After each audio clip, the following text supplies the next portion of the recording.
கர்த்தருக்கு பயந்து அவர் வழிகளில் நடக்கிறவன் எவனோ அவன் பாக்கியவான்.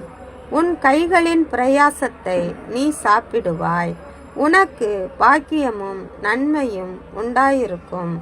உன் மனைவி உன் வீட்டோரங்களில் கனிதரும் திராட்சை கொடியைப் போல் இருப்பாள்.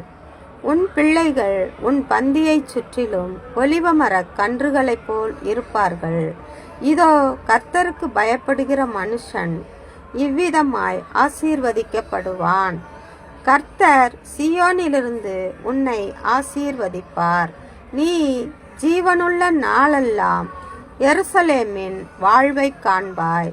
நீ உன் பிள்ளைகளின் பிள்ளைகளையும் இஸ்ரவேலுக்கு உண்டாகும் சமாதானத்தையும் காண்பாய். ஆமென். சங்கீதம் 128 அதிகாரம்.